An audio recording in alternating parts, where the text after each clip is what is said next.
it be the last time we see the free agent in Dallas gear? He was asked this week if he had given any thought to being franchise tagged by owner Jerry Jones this offseason. Yeah, I ain't even thought about that because it's been so much, kind of like you said, right. Micah's money and some of the space that he had. You see what I mean? They, So, they basically said, we got money for you, so you see what I mean? why are we talking about the franchise tag? So I just wait on them. That's all I can really do. And chill with the guys. You said getting one of your guys signed. Yeah. Which one you talking about? Yeah, the guy out here. The guy out here that doesn't have a contract. No matter in whichever way that they got to do it, he's an important piece of this offense, important piece of what we're trying to do. And so leave it to those guys. Obviously, if I need to get involved, I've said it before, I will. But confident in Jerry and everybody who makes those decisions and how much he means to us.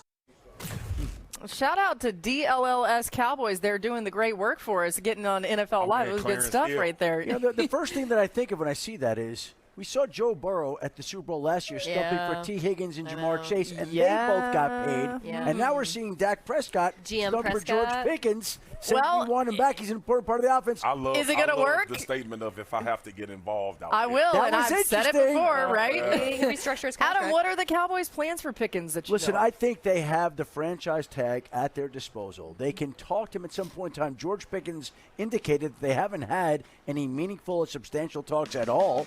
But the Cowboys know they have the tag that they can use on him and then speak with him about a deal throughout the offseason. Look, clearly Dak Prescott wants him back. Clearly some of his teammates want him back. And clearly we saw the impact that he can have on the Cowboys offense. He's an important figure for them. I think Dallas would like to keep him, but I think they use that tag as a placeholder to try to get that deal done and have months to do it.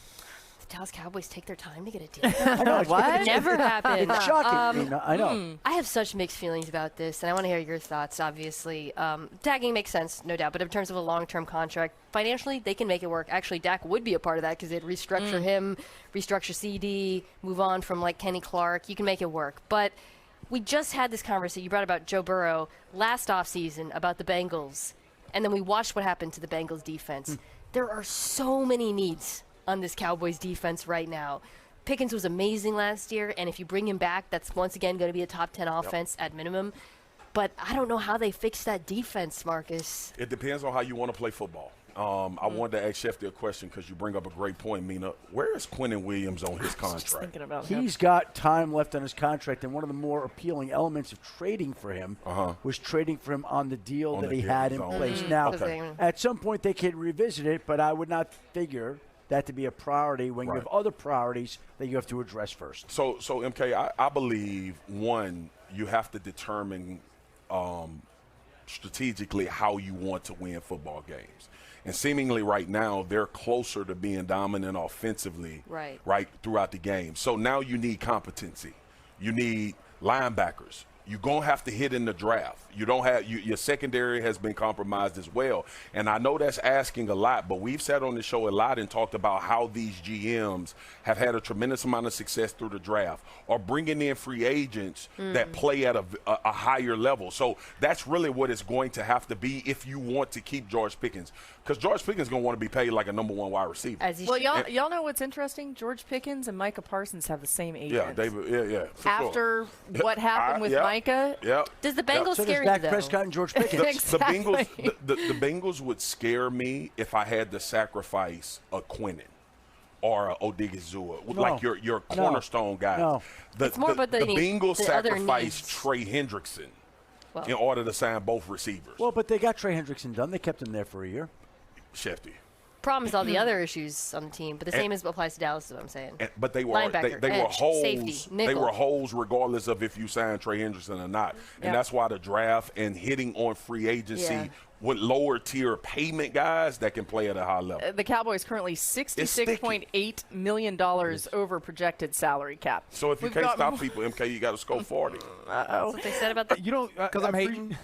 He doesn't have a good golf It's like swing. the moonwalk. Moonwalk's a stupid dance because I can't do it. So Let me is see golf you a stupid try. Sport because I can't golf. You can't moonwalk on this grass. I really want you to. This grass say, reminds me of Soldier Field back in the day. everybody be careful. My. All right, we need to get to you something actually here. walked on the field? He was talking about the sideline. Warm-ups. They got grass. That was Yes! Okay, we stay on the game here for a big game prop presented by DraftKings Sportsbook. Today we put the focus on pass catchers. Let's talk receiving yards. Jackson Smith and Jigba, the clear favorite to in with the most on Sunday. Mina, is there another pass catcher you think has some value there, though? Yeah, I'm going to go with Hunter Henry, the Patriots tight end. He's Drake May's security blanket. And it's hard to know in any individual Patriots game what's going to be the matchup they're going to go after. But the Seahawks, okay at covering tight ends, slightly below average statistically, and I think they'll be able to go after Worry on him if he's in coverage, so that's a matchup I like. On DraftKings Sportsbook, new customers bet $5 and get $300 in bonus bets if your bet wins, and 1 month of ESPN on us. We got you. Download the app. Use promo code NFL Live when you sign up. New on NFL Live, speaking of wideouts, Stephon Diggs had a fun exchange with reporters this morning, and we're going to move on from that because we want to see this instead.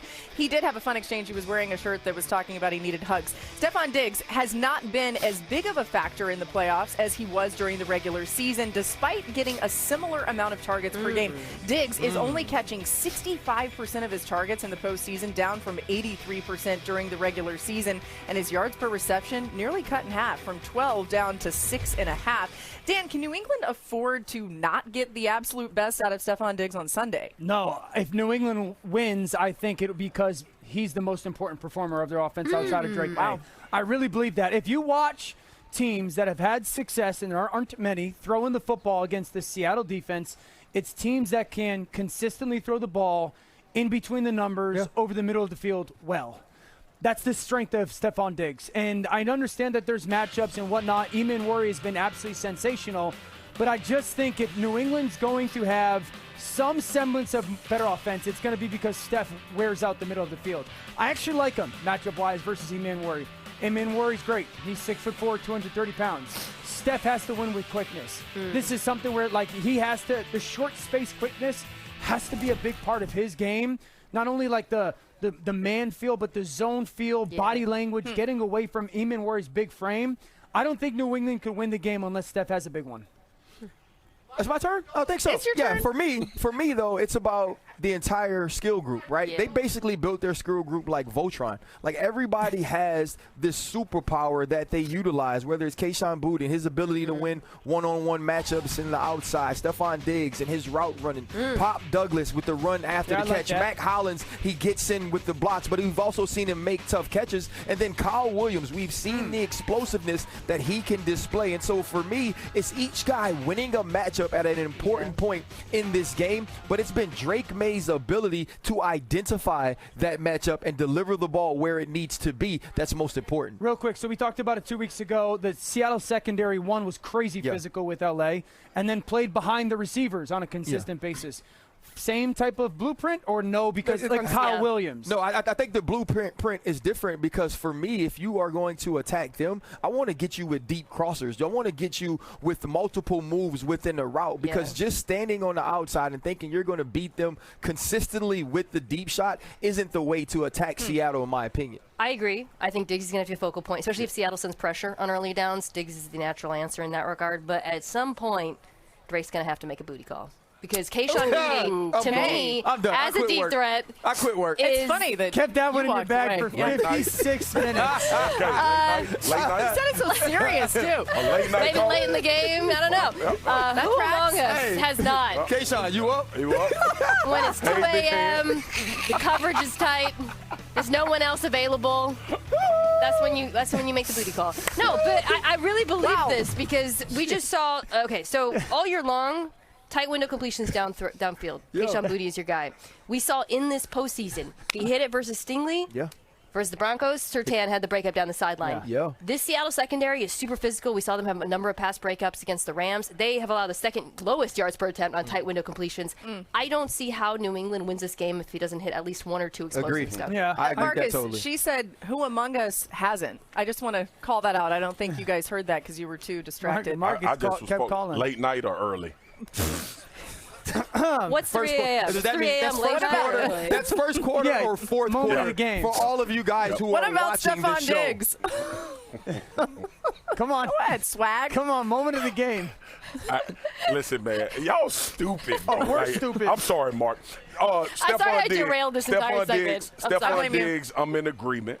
All right, but I've seen too. I think like Mac Hollins makes some critical plays. He's reliable. He's in a lot of reliable, too. situations. Yeah. So it may be a time. Come on, he had the big third down against Denver. I mean, against Houston that he made. So I think a lot of the one thing about Drake, honestly, as a young quarterback, is that he will find that matchup, like RC said. He's gonna throw it. And not afraid. He's not hesitant. Not afraid to put it in a tight situation, trusting this guy. So the touchdown to Diggs against Houston, that's as tight as it gets to make those plays. So we'll see. But I think they have a really good wide receiver core that complements each other. But Booty versus Woolen. Let's say go. I don't Because I like talked about that Stingley. matchup. Who do you not like it for? Honestly, it's got to be It's Booty tricky. versus For New Woolen. England. It's got to be Woolen and Job. I don't feel like, even with the size comparison, I don't feel like you try Witherspoon because he's the most technical. He's the most sound. He's the person that plays it. Woolen falls to sleep at times, and I think you have to take advantage of that. I agree with Woolen.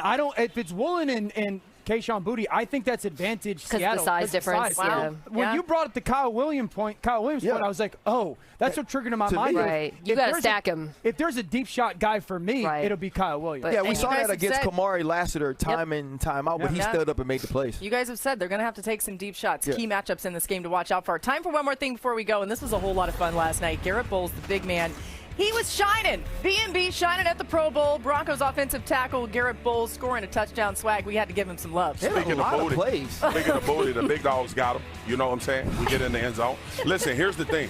Garrett came up to the set. Y'all remember this. He came up to the set before the game.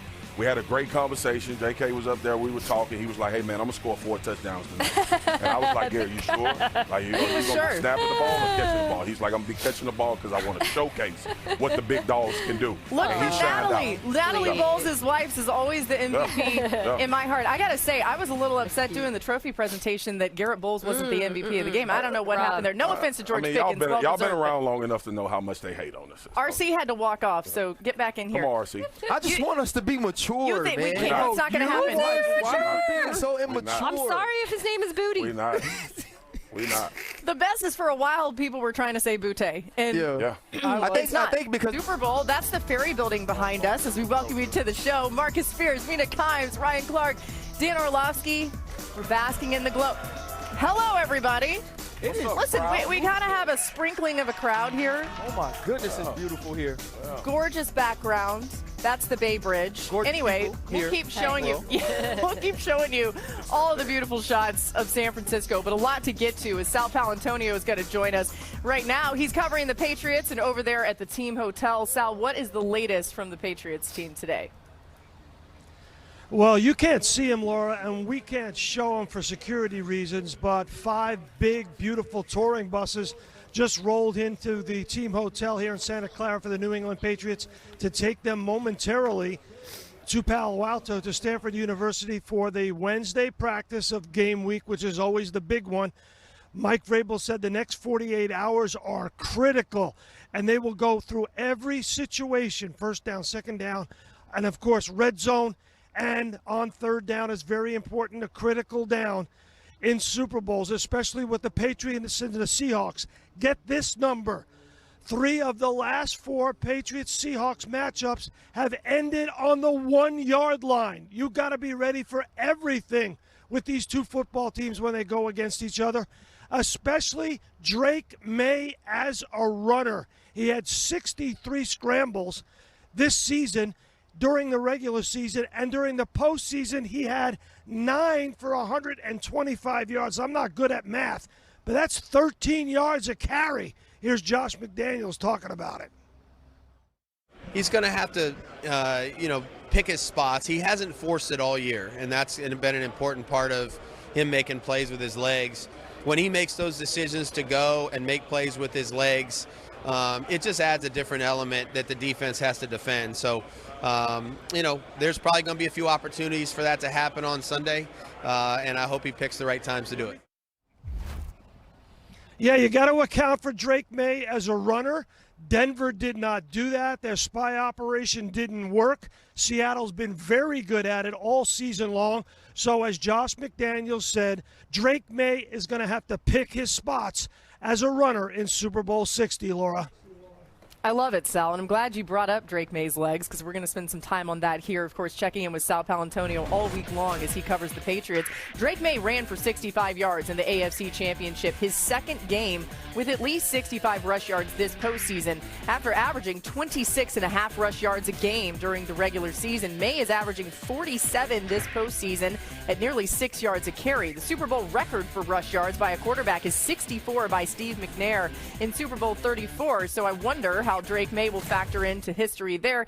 Dan, when you've seen May's run game, why do you think it could have an impact on Sunday specifically? Because it happens at less traditional times than maybe we're accustomed to. I think that when Drake decides to run is going to be a big deal. A lot of times we've talked about it in the playoffs, and it's like third down. When Drake runs a lot on first and really second down, so those second down situations, not having to avoid the third and long when the pass rush, so number one, when he decides to do it, and then I think when Josh McDaniels decides to do it, we've seen them utilize designed quarterback runs down in the red zone more than they did in the regular season. There you see it second down, he's taken off a lot and almost been as effective as he's been on third down. And so I wanted to talk to Marcus and Ryan about it. It's like when you guys as a defense are dealing with a quarterback that wants to be a little bit more aggressive on early downs, does that change rush? Does that change style? Well, I think the first thing it changes play calls. Yeah. Right? If you are a coach, a defensive coordinator, you want to have eyes on the quarterback. So it's going to keep you out of man. It's going to keep you out of some of those pressures because you want your underneath coverage to be able to see Drake May. And then on the other side of that, it's not just Drake May using his legs to make big plays and gain first downs by running the football with scrambles. It's also the subtle movement that creates second play opportunities. And so sometimes when you are in those zones, you don't have the opportunity to plaster onto those guys, and they can create separation, which has created some big plays for the New England Patriots. And then the fear up front is it's like a rock and a hard place. You don't want to take away your aggressiveness going after the quarterback, but you always want to be conscious about where you are in space. And a lot of times with Drake May, the way he escapes is up and through the center of the pocket because he's physical and powerful. So not only do you have to worry about containing him in your rush, you got to get him on the ground. Is that everybody, though? One guy? It's all hands on deck, right? This would be similar to Josh Allen, Lamar Jackson. Like that's the type of athlete that I think he is.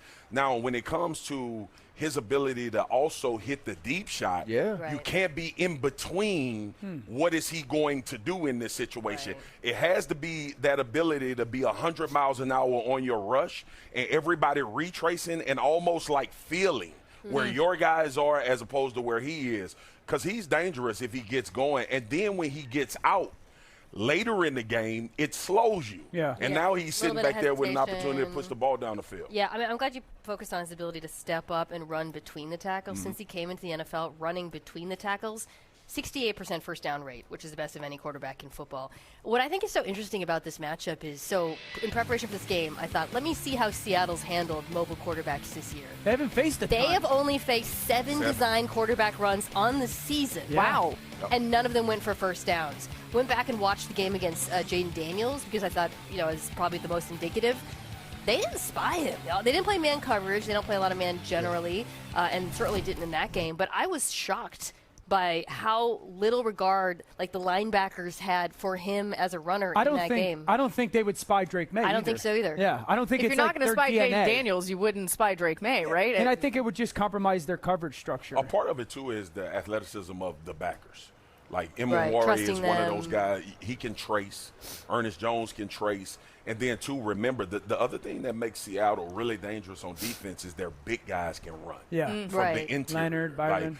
All of those guys. So, pursuit for them, they are okay with giving up 5 yards because they feel like we're not going to give up the Your point about the backers and the DBs, though, and how good they are at tackling and tracing, I think trace is what Dan said. If it's third and long, I think Nick Emmanwori can chase down Drake May. Right. But on first down, it's a little bit harder of a task, which is why I agree with you. I would run him more on early downs. Yes. Well, it's going to be whether or not these plays are design calls for Drake May, because I do believe some of the off-schedule things, some of the things that just happen instinctively are more difficult for a defense. When you have called quarterback runs, there's also tells in the way that you block these things. And a team like Seattle that is so locked in on alignment, assignment, and key, they can get to the football. But Drake May, with the improv skills and his ability to step up into the pocket, I believe make it even more difficult. And it's going to be like what Marcus says. If they can hit a couple of deep shots to loosen this team up, in my opinion, especially across the middle of the football field, it changes the way this defense reacts to Drake May. I just think it'll be very interesting to watch Drake early on those early downs, first and second down,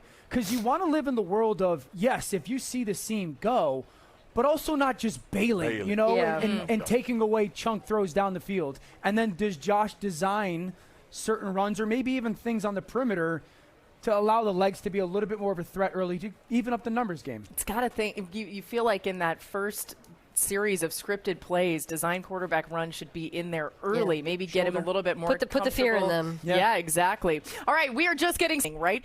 There's some news on the offensive coordinator front. Let's start with the Cardinals. What did they do in Arizona? They're hiring Nathaniel Hackett as their offensive coordinator to team with Mike LaFleur, their new head coach. Now, the Miami Dolphins were planning to have Hackett be their quarterback coach this year, but he opted for the offensive coordinator job in Arizona instead. He goes back to being an offensive coordinator, a job he's held before, most recently with the New York Jets from 2023 to 2024. And the Pittsburgh Steelers have named Brian Angelico their offensive coordinator. They're finalizing that deal.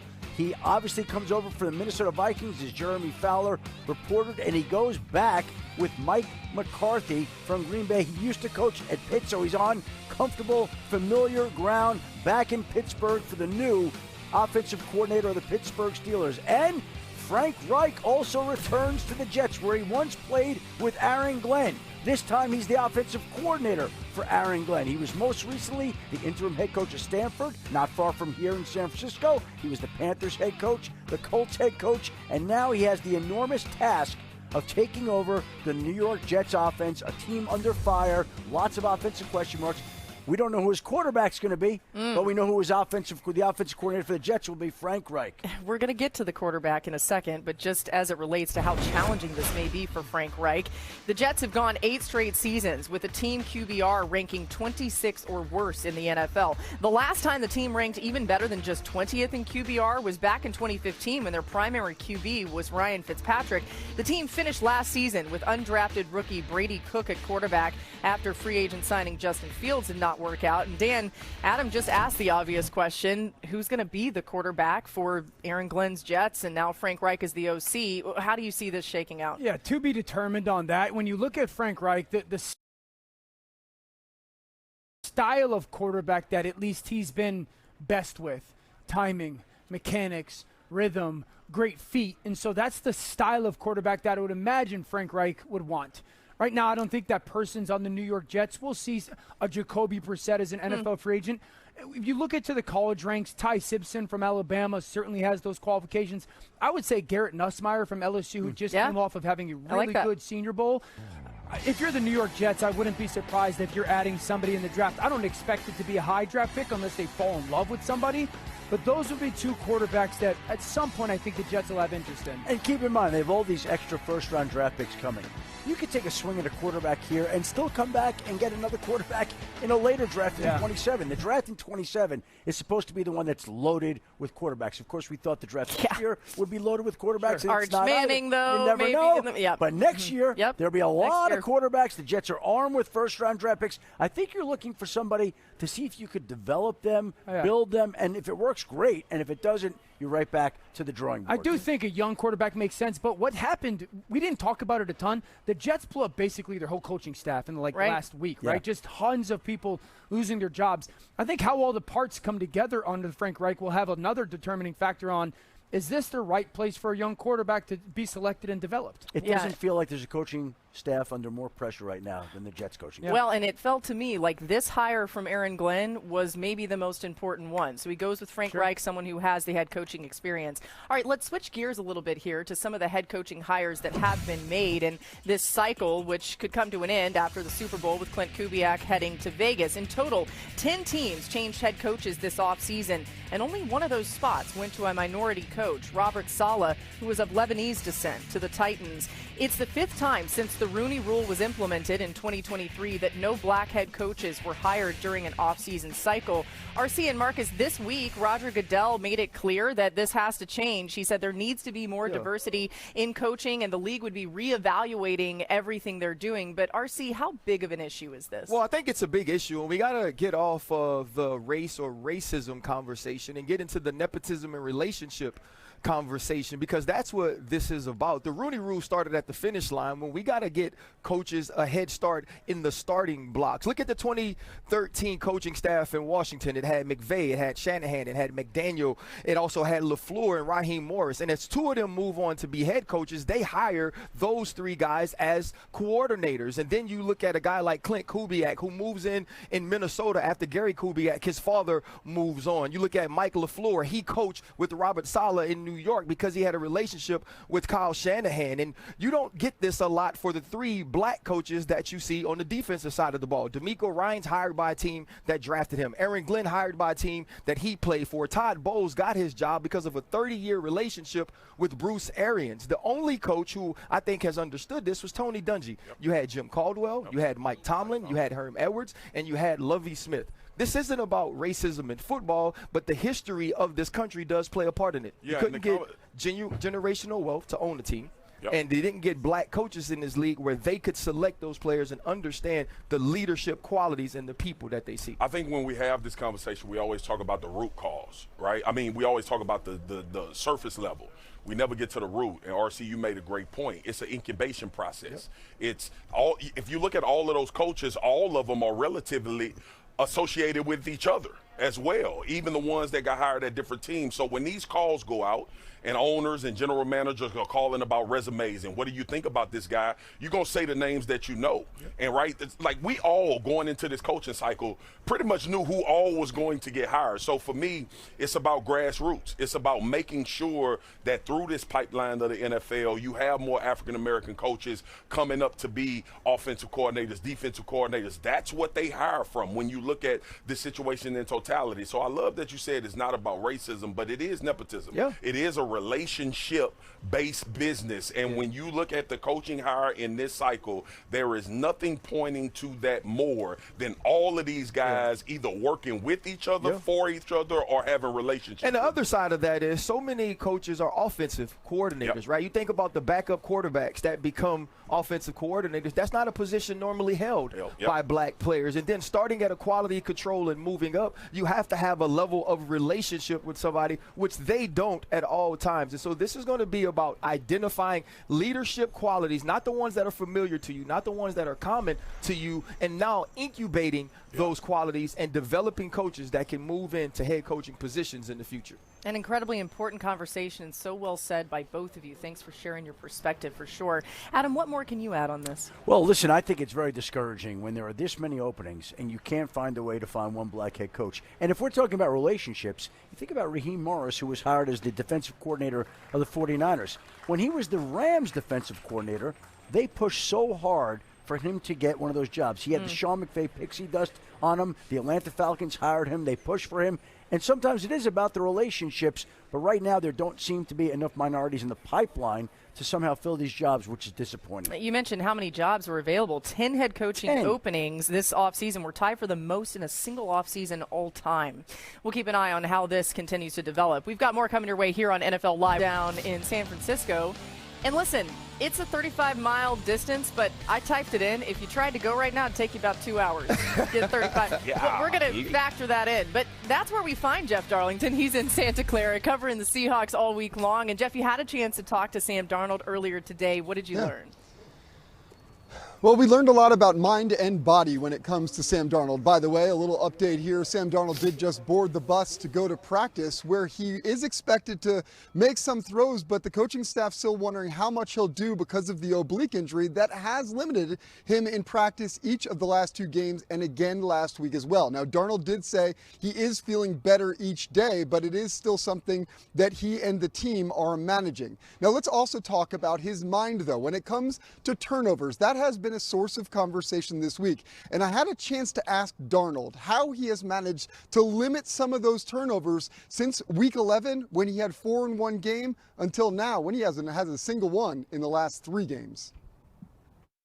When it comes to third down, being able to, get through my progression, understand why we're calling the play, if I do get out and scramble and I can find someone open, great. If not, that's kind of the benefit of having a great defense. Is I've always felt like this year, especially the latter half of the season, like I always felt like I never really had to force anything. And that's a big key for me as a quarterback, and a kind of a security blanket almost. Like I can feel really confident in just moving on to the next play and letting our special teams and our defense go to work, understanding that we just got to protect the football at all costs, and being able to move on as a quarterback from there.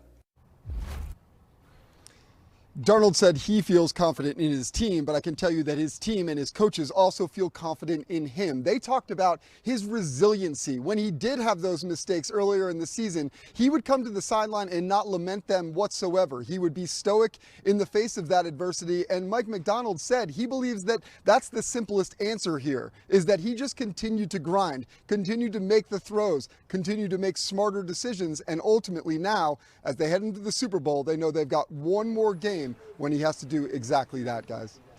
Yeah, Jeff, Cooper Kupp told me that Sam Darnold's the most resilient person he's ever been around, and really he took a lot from the way that Darnold has bounced back multiple times. Just great stuff from you.